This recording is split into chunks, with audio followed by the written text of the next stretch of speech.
আসসালামু আলাইকুম রহমতুল্লাহ। আজ সকাল থেকে বৃষ্টি হচ্ছে। তো আমরা যাচ্ছি, আমি আর আমার মুরব্বি।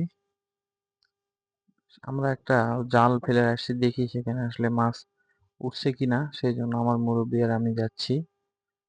এখানে সামনে প্রাইমারি, এই প্রাইমারিটা আসলে আমি ছোটবেলা থেকেই লেখাপড়া করেছি এখানে। তা আমার মুরব্বি আমাকে জিজ্ঞেস করতেছে যে আপনি কি এখানে লেখাপড়া করেছেন। তা আমি বললাম হ্যাঁ, এখানে আমি লেখাপড়া করছি। তা আমি ওকে এটা একটু দেখাচ্ছিলাম ঘুরে ঘুরে, যে দেখো তুমি এখানে পড়বা। যদিও বা ও এখন কেজি স্কুলেতে পড়তেছে, পরে এখানে এসে ওকে ভর্তি করাবো। তা আসলে এরকম আগে ছিল না। আগে এই ছোট পুরাতনটা ছিল, পরে এলে বিল্ডিং হয়েছে। তা আমি ওকে দেখাচ্ছি যে দেখো, একটা আমড়া গাছও আছে, আমড়া ধরছে। সে আমাকে বলতেছে যে আমাকে আমড়া পাড়ে দিবেন কিনা। আমি বললাম না, আমড়া পাড়া হবে না, চলো আমরা যে কাজে আসছি সেখানে যাই। পরে এই যে ধান লাগাইছে, পরে আমি বললাম যে আপনি জুতা খোলেন, জুতা পরে গেলে পড়ে যেতে পারেন, সেই জন্য সে জুতা খুলছে, খুলে এখন কাদার মধ্যে হাঁটতেছে।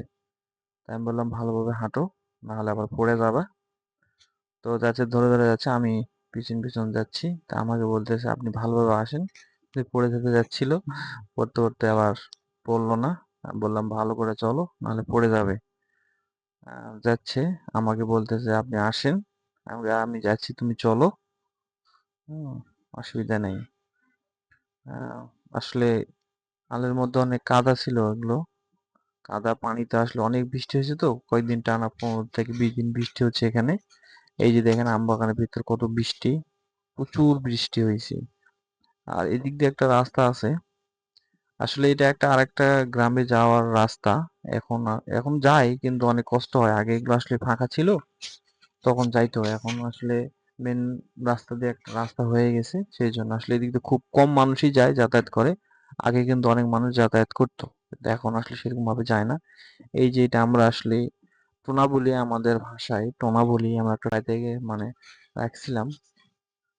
দেখি মুরব্বি বলতেছে দেখেন মাছ উঠছে কিনা। আমি চেক করলাম যে হ্যাঁ উঠছে, কয়েকটা মাছ উঠছে। তো মুরব্বি বলে মাছ কটা নেন। আমি বললাম না, মাছগুলো নিবো না, চলো বাড়িতে চলো যাই। তো আসলে বাসায় দুইটা ছাগল আছে, এই ছাগলের জন্য কিছু পাতা নিবো আমরা।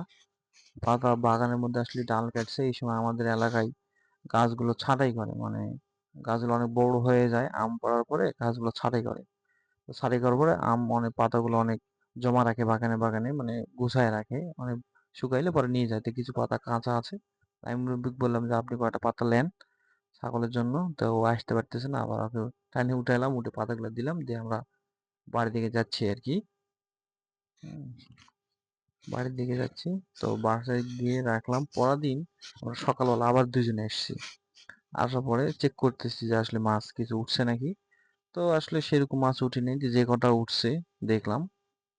হ্যাঁ, এমনিতে রেখে গেছিলাম যে উঠলে উঠবে, না উঠলে নাই। আসলে রিজিক তার মালিক হলো আল্লাহ তাআলা, উনি আমাদের রিজিকে যেটাই লিখে রাখছে সেটাই পাবো আমরা। অতিরিক্ত কিছু চাইলে পাবো না। তাই ওগুলা আর কি ঝাড়তেছিলাম, আমি ঝাড়ে ঝুড়ে যা হয়, যে কটাই হয় নিয়ে যাব। তো এই আর কি, দেখলাম যা ঠিকঠাকই আছে, কাটি নেই, কিন্তু কিছু মাছ ছিল, যে কটাই ছিল সেই কটাই নিয়ে যাব আমরা। ঠিক আছে, আজকের মতো এখানে, ভালো থাকবেন। আসসালামু আলাইকুম রহমতুল্লাহ, দেখা হবে পরে কোনো ভিডিওতে।